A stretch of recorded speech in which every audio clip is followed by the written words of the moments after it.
is New York Congresswoman Elise Stefanik. She is the chairwoman of the House Republican Conference and a member of the House Intelligence Committee as well. Chairwoman, great to see you this morning. Thanks so much for being here. Can you settle this for us? What is the difference between a public hearing and a hearing that's behind closed doors? Why is the Oversight Committee pushing that it has to be behind closed doors? Well, Maria, exactly what you said. In an open public hearing, you see the Democrats turn this into a charade. It's 5 minutes on each side, and it doesn't allow you to get to the facts in a deposed manner. A closed-door hearing allows a legal definition. That is the only compliance with the Republican subpoena. It allows you to follow the facts, to ask follow-up questions, and that is incredibly important when we're doing this investigative work in part of this impeachment inquiry. And my colleague, Chairman Comer, is exactly correct. This is not about Hunter Biden. This is about Joe Biden and whether or not he is compromised. I believe he is fully compromised, and I believe that as we continue uncovering evidence, we will see that this is the greatest political corruption scandal of our lifetime.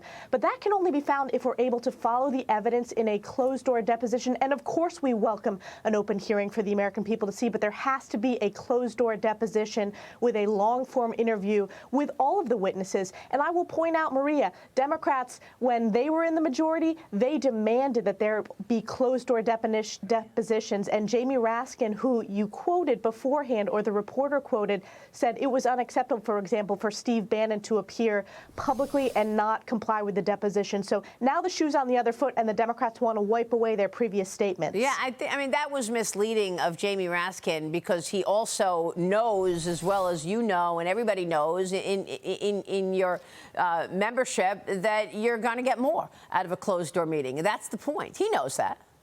Absolutely. Yeah. And look at the precedents as well. Democrats also demanded that Donald Trump Jr. appear, and he appeared before 2 closed-door depositions and did the transcribed interviews. This is part of our congressional oversight, and that's going to be very important. And the only compliance is appearing before that closed-door deposition, and we're going to stand by that as House Republicans. Well, part of the issue is your colleagues on the left want to stop Trump in any way, shape, or form, and they don't want this spotlight on the Biden family. We've got new analysis from Real Clear Politics this morning that finds that right now, Donald Trump is the favorite to win the 2024 election. Trump leads Biden by 2.6 points in the Real Clear Politics average of polling, the largest lead Trump has had ever so far in the RCP average. The article also says that Trump has led in more polls in the past 3 weeks than he did against Biden in all of 2019 and 2020, saying that Trump is better positioned in the polls than any GOP nominee since at least 2004. So, Chairman, will Trump be the nominee? What about Nikki Haley and her surge? Yes, Donald Trump will be the nominee. I'm proud to have endorsed Donald Trump. I was the first member of Congress to endorse Donald Trump, and I think the polling shows that the American people understand what a stark difference we have seen in leadership. You're seeing absolutely weak leadership on the global stage under Joe Biden. You have what I believe is the greatest political corruption scandal, the Biden crime family, and it goes all the way up to the big guy who is Joe Biden. And look at the economy, Maria. The majority of the American people no longer have faith in the American dream. 70% of the American people believe that Bidenomics, which the White House is touting, has been an abysmal failure. Yeah. When I talk to my constituents at home, inflation is crushing them. We just came out of the most expensive Thanksgiving meal as people go to the grocery store of our lifetimes. Right. So the American people are smart, and this is why you're seeing such strong polling for President Trump.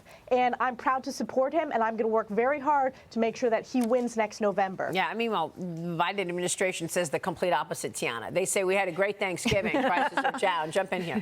Oh, yeah. Biden bragging about egg prices falling by 22% after they tripled in the year before. That's right. I just want to ask, President Trump is obviously still the dominant front runner in the primary as well as in the general. But if you look at some of these early states, you have Ron DeSantis, who scored the endorsement of Governor Kim Reynolds, Bob Vanderplatz, Nikki Haley coming in New Hampshire. With the debate stage finally whittled down somewhat, is there a possibility that President Trump will be showing up to this debate in New Hampshire that's coming up next week?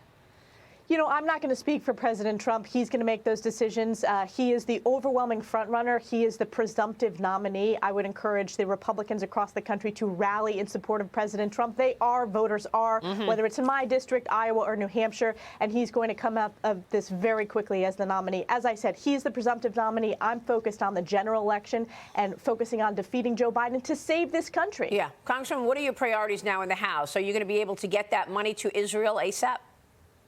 that is one of our top priorities in making sure that we continue to support our closest ally. And take a step back, Maria, every Senate Democrat voted support for Israel down when it came before them. The House proudly passed an Israel funding bill, which is so incredibly important. It is our most precious ally. But it's also important, in addition to that work, that we continue our oversight and impeachment inquiry agenda, which is why you're seeing this push and making sure that we're communicating to the American people why this is so important to get all the evidence to continue to uncover what I believe is the greatest political scandal leading right up to Joe Biden. Unbelievable. And they still attack Trump, but ignore what we are seeing in real time. Congressman, it's good to see you. Thank you.